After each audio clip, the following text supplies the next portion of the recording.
सब पता है भारत जो कि है नदियों का सम्मेलन है। भारत में अनेक प्रकार की नदियां पाई जाती है, तो इसी हिसाब से भारत में दो प्रकार में डिस्ट्रीब्यूट कर दिया गया है इन नदियों को, जो कि पहला भाग को बोला गया हिमालयन और दूसरे भाग को बोला गया प्रायद्वीपीय नदी।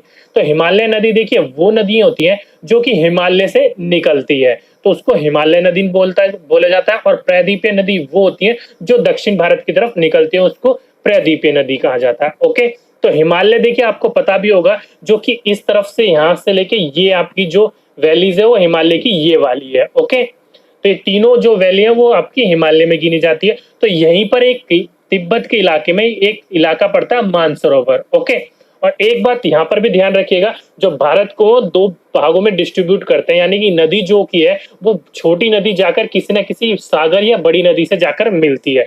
तो यहाँ पर कौन सी हो जाएगी, तो एक तरफ होगी आपकी बंगाल की खाड़ी, तो आप और एक तरफ होगी आपकी अरब सागर। तो आपको ऐसे याद रखने के लिए क्या करना पड़ेगा, तो देखो आपने यहाँ पर देखा होगा इस तरफ वेस्ट बंगाल पड़ता है, तो वेस्ट बंगाल जिस तरफ है उस तरफ आप याद रख सकते हो बंगाल की खाड़ी है, और इस बाकी दूसरी तरफ अरब सागर है। कई बार मिक्स भी हो जाता है, बंगाल की खाड़ी इधर कर देते हैं बच्चे, अरब की सागर इसलिए इधर कर देते हैं, इसलिए मैंने आपको ट्रिक भी बता दी। ओके, अब बात करते हैं अपने मानसरोवर की, जो कि मैंने बताई थी। यहां से एक नदी होते हुए जम्मू कश्मीर से होते हुए बहती हुई पाकिस्तान अफगानिस्तान से होते हुए ये अरब सागर की तरफ गिर जाती है। ओके, ये नदी बोला गया है इस नदी को, जो कि आप जानते भी हो, सिंधु घाटी यानी कि सिंधु नदी बोला जाता है इसको, जो कि मानसरोवर से बहती है, जिसकी लंबाई जो है वो है 3180 किलोमीटर। रखिएगा इसकी लंबाई को भी। ओके, ये नदी जो है ये बहती हुई अरब सागर में जाकर मिल जाती है, और इसकी कुछ सहायक नदियां भी हैं। ओके, जैसे कि पहली होगी आपकी, ऊपर ध्यान रखिएगा जो सीक्वेंस वाइज है, सीक्वेंस वाइज में बता रहा हूं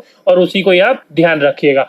पहले आपकी सहायक नदी होगी झेलम, दूसरी होगी चिनाब, तीसरी होगी रावी, चौथी होगी आपकी व्यास और पांचवी होगी आपकी सतलुज। तो इसी लाइन में आप ध्यान रखिएगा, अगर आपसे पूछ सकते हैं प्रश्न कि सिंधु घाटी या सिंधु नदी की सहायक नदियां कौन कौन सी है, क्रम अनुसार लगाइए, तो क्रम उनका यही होगा, झेलम आपका जो मैंने आपको क्रम बताया, झेलम, चिनाब, रावी, व्यास और सतलुज। तो ये ध्यान रखिएगा इसका क्रम। ओके, और एक आपसे यहां से ये पूछा जा सकता है कि सतलुज नदी पर कौन सा बांध बनाया गया है, जो भारत का सबसे ऊंचा बांध है। ध्यान रखिएगा, अगर आपसे ये पूछा जाए भारत का सबसे ऊंचा बांध किस नदी पर है, तो वो सतलुज नदी पर है, जो कि भांगरवाड़ा बांध कहा जाता है इसको। ओके, तो यही जो बांध है वो सतलुज नदी पर बनाया हुआ है। अब बात कर लेते हैं सिंधु नदी के बारे में। देखिए सिंधु नदी आपको पता भी होगा, सिंधु नदी समझौते के बारे में आपने बहुत सुना होगा, जो कि 1960 में जवाहरलाल नेहरू के समय हुआ था। जो कि आपने देखा होगा जो सिंधु नदी है वो इंडिया से बहुत कम होकर गुजरती है, ज्यादातर पाकिस्तान में ही है। तो लेकिन जो वो आपके समझौता हुआ था इंडिया पाकिस्तान के बीच में, वो समझौते में उन्होंने ये कहा था कि सिंधु, झेलम और चिनाब, ये जो तीन नदी है, इन तीनों नदी का 80% पानी जो यूज करेगा वो पाकिस्तान यूज करेगा और 20% पानी इंडिया यूज करेगा। बाकी तीन नदी बच गई आपकी रावी, व्यास और सतलुज। इन तीनों नदी का 80% पानी इंडिया यूज करेगा और 20% पानी पाकिस्तान यूज करेगा, यानी कि बिल्कुल अपोजिट है। तो ये हुआ था सिंधु का जो कि समझौता हुआ था इंडिया पाकिस्तान के बीच में। ओके, अब बात कर लेते हैं कुछ दूसरी नदियों के बारे में। देखिए उत्तराखंड में यहाँ पर गंगोत्री, यहाँ से निकलती है हमारी गंगा, और निकलते हुए बिहार, यूपी, झारखंड की तरफ से बहती हुई चली जाती है आपकी ये बंगाल की खाड़ी में, बांग्लादेश होते हुए। ओके, तो जिसकी हाइट अगर आपसे पूछी जाए कि इंडिया की यानी कि सबसे लंबी नदी कौन सी है, तो इंडिया की सबसे लंबी नदी आपकी यही होगी गंगा, जिसकी लंबाई क्या है 25-25 मीटर। ओके, सॉरी 25-25 किलोमीटर, ये इसकी लंबाई है, ध्यान रखिएगा। ओके, अब बात कर लेते हैं देखिए इसके आगे। तो ये नदी जो जाती है, इसको यहाँ से गंगोत्री से जब निकलती है और ये जाकर जब बांग्लादेश में चली जाती है, तो बांग्लादेश में इसको अलग नाम से जाना जाता है, इस बात को ध्यान रखिएगा। इंडिया में इसे गंगा कहा जाता है और बांग्लादेश में इसको पद्मा बोला जाता है, और जाकर कहाँ मिल जाती है ये बंगाल की खाड़ी में। उत्तराखंड के इसी के साइड से एक और नदी निकलती है, जो कि आगे जाके इलाहाबाद, प्रयाग, जो कि मैंने आपको बताया भी था, जो कि गुप्त काल की उस टाइम ये उनका राजधानी बनी थी। तो ये नदी यहाँ से निकलकर प्रयाग, इलाहाबाद में जाकर गंगा के साथ मिल जाती है। ओके, और इसकी जो लंबाई है वो 1310 किलोमीटर है, ध्यान रखिएगा। यमुना, आगे जाकर ये यमुना के साथ मिलकर ये भी यानी गंगा के साथ मिलकर ये भी जाकर कहां पर चली जाती है, वो बंगाल की खाड़ी में। ओके, अब बात करते हैं मानसरोवर। मानसरोवर के पास से यानी कि जो मैंने आपको बताया था सिंधु नदी निकलती है, वहां से एक और नदी निकलती है जिसको बोला जाता है तिब्बत में सापो, जो कि यहाँ से बहती हुई अरुणाचल प्रदेश से अंदर होते हुए यहाँ से आपकी बांग्लादेश में जाकर बंगाल की खाड़ी में मिल जाती है। जो कि आपको देखिए ये जो मानसरोवर से जब ये नदी निकलती है, जब इसको बोला जाता है तिब्बत में सापो, जिसकी टोटल लंबाई 2900 किलोमीटर है। ध्यान रखिएगा 2900 किलोमीटर है। लेकिन ये जो हिस्सा जब अरुणाचल प्रदेश में घुसता है, जब इसको इंडिया में क्या बोला जाता है, ब्रह्मपुत्र।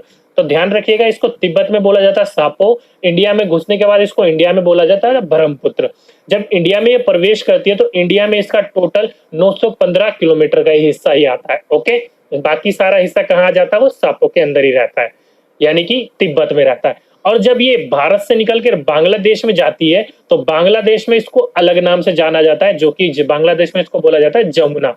तो ध्यान रखिएगा इसी नदी के तीनों नाम है, आपको तिब्बत में बोला जाता है सापो, भारत में ब्रह्मपुत्र और बांग्लादेश में जाकर इसे बोला जाता है जमुना, जिसकी टोटल लंबाई मैंने आपको बता दी 2900 किलोमीटर है और इंडिया में इसका टोटल 915 किलोमीटर है। ओके, अगर आपसे ये पूछा जाए कि भारत की सबसे चौड़ी नदी कौन सी है, तो आपकी वो ब्रह्मपुत्री होगी। ध्यान रखिएगा सबसे चौड़ी नदी। ओके, तो आंसर क्या आएगा आपका, ब्रह्मपुत्र, जिसको बांग्लादेश में जाने के बाद क्या बोला जाता है, जमुना।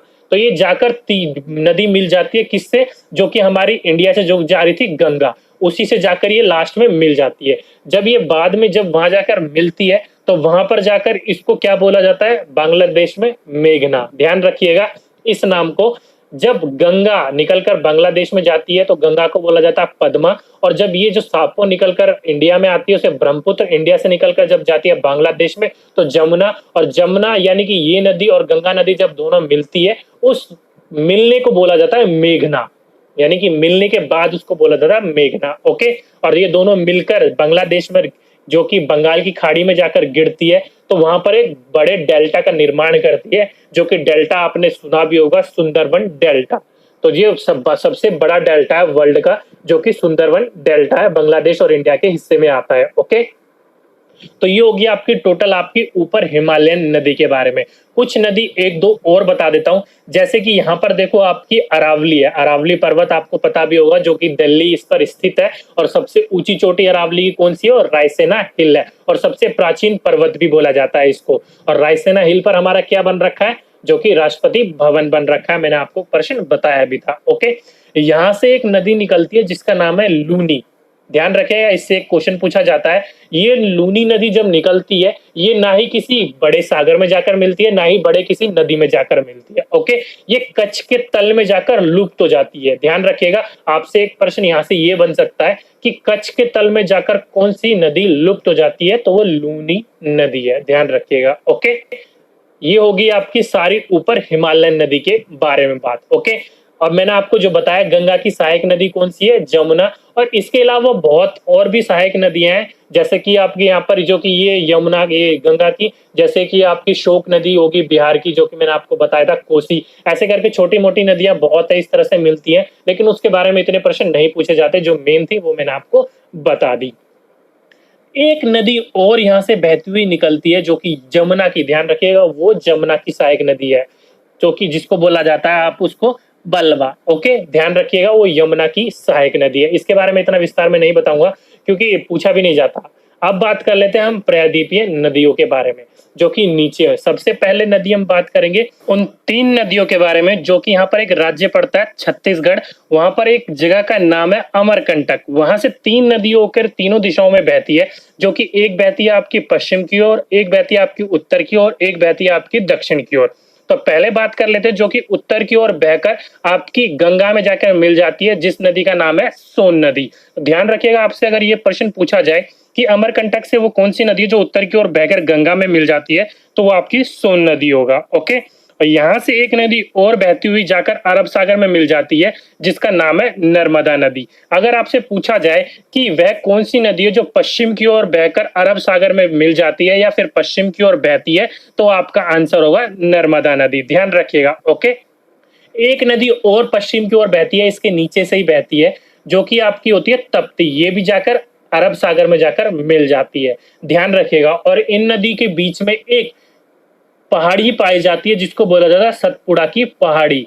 तो आपसे अगर पूछा जाए सतपुड़ा की पहाड़ी के इर्द आसपास कौन सी नदी बहती है, तो आपसे ऑप्शन में देगा नर्मदा और तप्ती। तो ध्यान रखिएगा, ये नर्मदा और तप्ती जो दोनों है अरब सागर में जाकर मिल जाती है और पश्चिम की तरफ होकर बहती है। और एक क्वेश्चन आपसे यहाँ से एक और पूछा जाता है कि ऐसी कौन सी नदी है जो रिफ्ट घाटी या द्रोणी से होकर बहती है, जो कि जो सतपुड़ा पहाड़ी है ये पर्वत की एक श्रृंखला होती है, जो इसके बीच में वैली होती है उसको रिफ्ट कहा जाता है या द्रोणी कहा जाता है, तो इसी के बीच से होकर बहती है। तो आपको अगर ये भी पूछा जाए कि रिफ्ट घाटी या द्रोणी से होकर बहने वाली वो नदियां कौन सी है, तो नर्मदा और तप्ती ये दोनों ही उसका सही आंसर होगा। ओके, ये होगी आपकी प्रश्न की बात। अब बात कर लेते हैं अमरकटक से जो तीसरी नदी निकलती है, वो नदी निकलकर बहती है आपकी बंगाल की खाड़ी में जाकर मिल जाती है और उस नदी का नाम है महानदी, ध्यान रखिएगा। और महानदी पर एक बांध बन रखा है जिसको हीराकुंड बांध भी बोला जाता है और ये भारत का सबसे बड़ा बांध है, ध्यान रखिएगा। अगर आपसे पूछा जाए कि भारत का सबसे बड़ा बांध हीराकुंड बांध कौन सा बांध है, तो वो हीराकुंड बांध होगा और कहां पर स्थित है, ये उड़ीसा में स्थित है, ध्यान रखिएगा। और पूछा जाए किस नदी पर है, तो महानदी पर है। तो तीनों प्रश्न के जवाब मैंने आपको दे दिए, आपको तीनों में से कुछ भी पूछे तो उसका आंसर ध्यान से दीजिएगा। ओके, यहीं से इसके नीचे एक थोड़ी सी एक नदी और बहती हुई यहाँ से बहती हुई है ताप्ती के नीचे, जो कि आपकी गोदावरी है और जाकर मिल जाती है बंगाल की खाड़ी में, जो कि जिसकी लंबाई है 14 से 65 किलोमीटर। ध्यान रखिएगा, अगर आपसे पूछा जाए कि भारत की दूसरी सबसे लंबी नदी कौन सी है या बड़ी नदी कौन सी है, तो भारत की दूसरी सबसे बड़ी नदी है वो आपकी गोदावरी, जिसकी लंबाई है 1465 किलोमीटर। ध्यान रखिएगा इस क्वेश्चन को। ओके, और आपसे ये पूछा जाए कि दक्षिण भारत की सबसे बड़ी नदी कौन सी है, तो उसका आंसर भी यही होगा, गोदावरी। तीसरा क्वेश्चन, आपका तीसरी नदी यानी कि नेक्स्ट नदी जो कि है प्रायद्वीपीय की, वो आपकी यहाँ कर्नाटक से होकर बहती हुई जाकर मिल जाती है आपकी बंगाल की खाड़ी में, जिसको बोला जाता है कृष्णा नदी। ये भारत की तीसरी सबसे बड़ी नदी है जिसकी लंबाई 1400 किलोमीटर है, ध्यान रखिएगा इस क्वेश्चन को भी। और ये कहां पर जाकर मिल जाती है, ये मिल जाती है आपकी या इस तरफ बंगाल की खाड़ी में जाकर मिल जाती है, इसको बोलते हैं कृष्णा नदी। और एक क्वेश्चन कृष्णा नदी से आपसे ये भी पूछा जा सकता है, क्योंकि कृष्णा नदी पर एक डैम बना हुआ है, यानी कि बांध बना हुआ है, जिसको बोला जाता है नागा अर्जुन सागर बांध। तो नागा अर्जुन सागर बांध किस पर बना हुआ है, वो आपका कृष्णा नदी पर बना हुआ है, तो इस क्वेश्चन को भी ध्यान रखिएगा। ओके, नेक्स्ट बात कर लेते हैं, इसके नीचे एक और नदी जा रही होगी और वो भी जाकर मिल जाती है कहां, बंगाल की खाड़ी में, जिसको बोला जाता है कावेरी नदी। अगर आपसे पूछा जाए भारत की, यानी कि ये नंबर तो मैं नहीं बता सकता क्योंकि इससे छोटी नदियां और भी हैं और इससे थोड़ी बड़ी नदियां और भी है, तो ये काफी नीचे जाकर मिल जाती है। अगर आपसे पूछा जाए भारत की पहली सबसे बड़ी नदी कौन सी है, तो गंगा, दूसरी गोदावरी, तीसरी कृष्णा, चौथी यमुना। ओके, अब बात कर लेते हैं लास्ट यानी कावेरी, जिसकी लंबाई है 805 किलोमीटर, जो कि मिल जाती है कहां पर, बंगाल की खाड़ी में। और यहां पर अगर आपसे पूछा जाए शिव सुंदरम जलप्रपात कहां पर होता है, तो कावेरी नदी पर ही होता है। और कावेरी नदी से एक क्वेश्चन और बहुत पूछा जाता है कि आपने देखा भी होगा, जो पिछली बार केवीएस का एग्जाम हुआ था उसमें एक क्वेश्चन पुटअप भी हुआ था कि तमिलनाडु और कर्नाटक या फिर आपका कावेरी नदी विवाद किन दो राज्यों के बीच में है। तो ये एक नदी जो बहती हो कर्नाटक और तमिलनाडु से होकर बहती है, तो ये कावेरी नदी से जो भी प्रश्न आएगा या कोई भी विवाद आएगा तो तमिलनाडु और कर्नाटक के बीच में दोनों विवाद चल रहे हैं। ओके, अगर आपसे प्रश्न ये आ जाए कि कावेरी नदी के विवाद में कौन से दो राज्य घिरे हुए हैं, तो आपका आंसर यही होगा, तमिलनाडु और कर्नाटक। ओके, तो ये कुछ भारत की नदियां थी, जो कि प्रमुख नदियां आपको मैंने सारी बता दी हैं, जो कि किस तरफ बहती है और क्या क्या होकर बहती है, वो सारे इंपॉर्टेंट आज मैंने इस क्वेश्चन में आपको बता दिए। और एक इंपॉर्टेंट और क्वेश्चन है, अगर आपसे पूछा जाए कि वह कौन सा पर्वत है जो कि जल विभाजक का कार्य करता है, तो मैंने आपको जो बताया था ये अरावली पर्वत, जहां से लूनी निकलती है, अरावली पर्वत ही है जो जल विभाजक का कार्य करता है। ओके, अगर आपसे प्रश्न में पूछा जाए वह कौन सा पर्वत है जो जल विभाजक का कार्य करता है, तो वो अरावली पर्वत है। तो इस क्वेश्चन को भी ध्यान रखिएगा, ये इंपॉर्टेंट क्वेश्चन है। ओके, और दोस्तों कुछ बंदरगाह भी है आपके पूरब और पश्चिम के तट पर, जो कि कुछ मैनमेड है और कुछ प्राकृतिक रूप से बने हुए हैं। अगर आप चाहते हैं कि मैं उसकी भी वीडियो बनाऊं तो नीचे कमेंट बॉक्स में जरूर लिख के बताइएगा, मैं उसके बारे में भी आपको वीडियो बनाकर दे दूंगा। ओके, तो दोस्तों आज की वीडियो में बस इतना ही। आपको अगर ये वीडियो अच्छी लगी हो तो नीचे जाके वीडियो को लाइक करना ना भूलिएगा। अगर आपके मन में इस वीडियो के रिगार्डिंग कोई भी सुझाव है, कोई भी डाउट हो तो नीचे कमेंट बॉक्स में लिखिएगा, मैं आपका रिप्लाई जरूर करूंगा। और आपने इस चैनल को अब तक सब्सक्राइब नहीं करा तो जल्दी से सब्सक्राइब कर लीजिए, क्योंकि मैं आपको ऐसी